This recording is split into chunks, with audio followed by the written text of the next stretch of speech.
ಹೈಕೋರ್ಟ್ನ ಹಿರಿಯ ವಕೀಲರಾದಂಥ RLN ಮೂರ್ತಿ ಅವರು ದೂರವಾಣಿ ಸಂಪರ್ಕದಲ್ಲಿ ಜಾಯ್ನ್ ಆಗಿದ್ದಾರೆ. ಸರ್ ನಮಸ್ತೆ. ನಮಸ್ತೆ ಸರ್, ನೆನ್ನೆ ನಾವು ಮಾತಾಡ್ತಾ ಇದ್ವಿ 10 ವರ್ಷ ಆಗುತ್ತಾ ಜೀವಾವಧಿ ಆಗುತ್ತಾ ಅಂತ. ಜೀವಾವಧಿ ಶಿಕ್ಷೆ ಈಗ ಪ್ರಕಟ ಆಗಿದೆ. ಮೊದಲಿಗೆ ನಿಮ್ಮ ರಿಯಾಕ್ಷನ್ ಸರ್? ನೋಡಿ, ಈಗ ನ್ಯಾಯಾಧೀಶರು ಏನು ತನಿಖಾಧಿಕಾರಿಗಳು ತನಿಖೆ ಮಾಡಿ ಆಮೇಲೆ ಸಾಕ್ಷಿಗಳನ್ನ ಹೇಳಿಕೆ ದಾಖಲು ಮಾಡಿಸಿ ಆಮೇಲೆ ವಿಕ್ಟಿಮ್ ನ ಇಲ್ಲಿ ಈ ತರ ರೇಪ್ ಕೇಸ್ಗಳಲ್ಲಿ ವಿಕ್ಟಿಮ್ ಸ್ಟೇಟ್ಮೆಂಟ್ ತುಂಬಾ ಮುಖ್ಯ ಆಗುತ್ತೆ.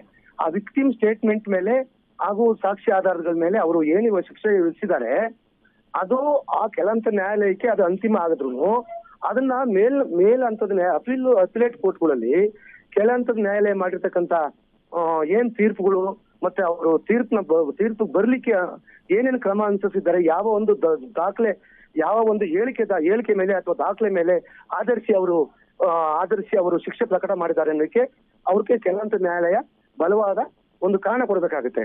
ಆ ಕೊಟ್ಟಿರುವಂತ ಕಾರಣ ಹೌದು ಕರೆಕ್ಟ್ ಆಗಿದೆ. ಅವನು ವಿಕ್ಟಿಮ್ ಹೇಳಿಕೆ ಮತ್ತೆ ಮತ್ತೆ ಒಂದು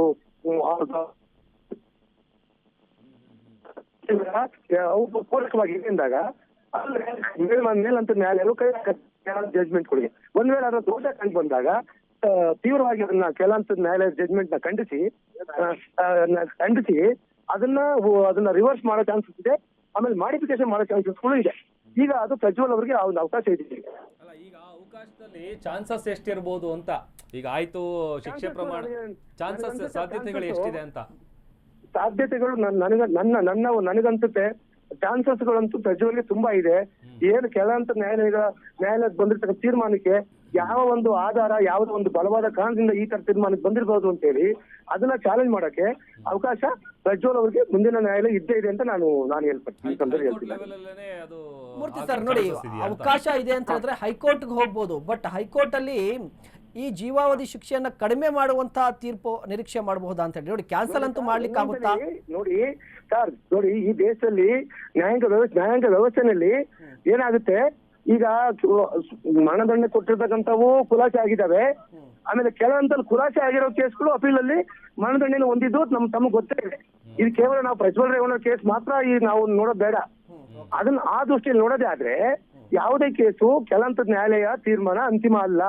ಒಂದ್ ವೇಳೆ ನಾವು ಪ್ರಜ್ವಲ್ ರೇವಣ್ಣರಾಗಲಿ ಅವರು ಅಪೀಲ್ ಮಾಡ್ಲಿಲ್ಲ ಅಂದ್ರೆ ಅಂತಿಮ ಆಗುತ್ತೆ. ಇಂಥ ಪ್ರಕರಣದ ಯಾರು ಅಪೀಲ್ ಮಾಡದೇ ಇರ್ತಾರೆ? ಹೌದು, ಅಪೀಲ್ ಮಾಡ್ತಾರೆ, ಹೈಕೋರ್ಟ್ಗೆ ಹೋಗ್ತಾರೆ. ಬಟ್ ಹೈಕೋರ್ಟ್ ಅಲ್ಲಿ ಈಗ ಎಲ್ಲಾ ತರ ಪ್ರಕರಣಗಳು ನಾವು ನೋಡಿದೀವಿ.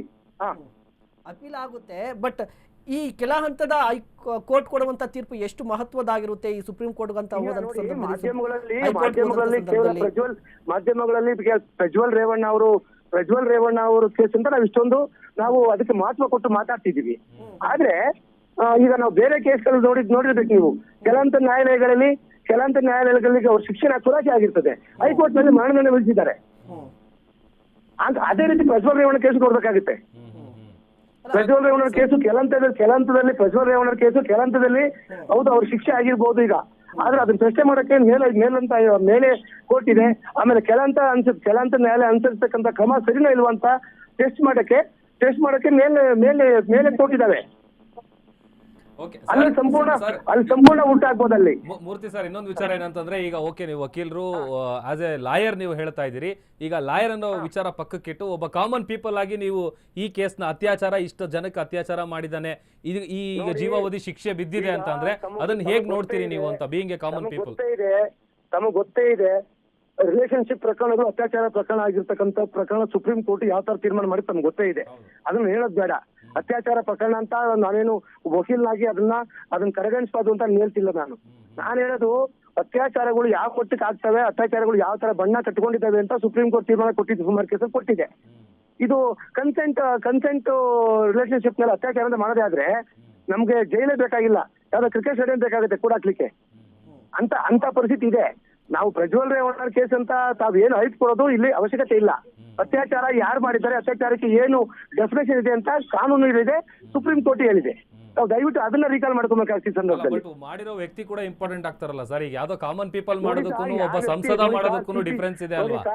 ನೋಡಿ ಸರ್, BNSS ಅಲ್ಲಿ ಯಾರ ವ್ಯಕ್ತಿ ಹೆಸರು ಬರ್ದಿರಲ್ಲ, ಎನಿ ಪರ್ಸನ್ ಅಂತ ಹೇಳುತ್ತೆ. ಎನಿ ಪರ್ಸನ್ ಅಂದ್ರೆ ಎನಿ ಕಾಮನ್ ಮ್ಯಾನ್. ಈ ವಿತಿನ್ ಇಂಡಿಯಾ ಅಥವಾ ವಿತಿನ್ ಇಂಡಿಯಾದಲ್ಲಿ ಯಾರು ಇಂಡಿಯನ್ ಕಾನೂನಿಗೆ ಯಾರು ವ್ಯಾಪ್ತಿ ಒಳಪಡ್ತಾರೋ ಅವ್ರು ಎಲ್ಲ ಪರ್ಸನ್ ಆಗ್ತಾರೆ ಸರ್. ಅದನ್ನ ತಾವು ಪರಿಗಣಿಸಬೇಕಾಗುತ್ತೆ. ಇಲ್ಲಿ ನಾವು ರಾಜಕೀಯ ಉದ್ದೇಶದಿಂದ ಪ್ರಜ್ವಲ್ ರೇವಣ್ಣ ಟಾರ್ಗೆಟ್ ಮಾಡೋದು ಅದು ಸರಿಯಲ್ಲ. ಪ್ರಜ್ವಲ್ ರೇವಣ್ಣ ಒಬ್ಬ ವ್ಯಕ್ತಿನೇ, ನಿಮ್ ತರ ಒಬ್ಬ ವ್ಯಕ್ತಿನೇ ಅವನು. ಓಕೆ ಅದನ್ನ ದಯವಿಟ್ಟು ಪರಿಗಣಿಸಿ. Okay, thank you R N Murthy ಅವರೇ, ಶೋಗೆ ನ್ಯೂಸ್ ಒಟ್ಟಿಗೆ ಮಾತನಾಡಿದಕ್ಕೆ ಥ್ಯಾಂಕ್ ಯು.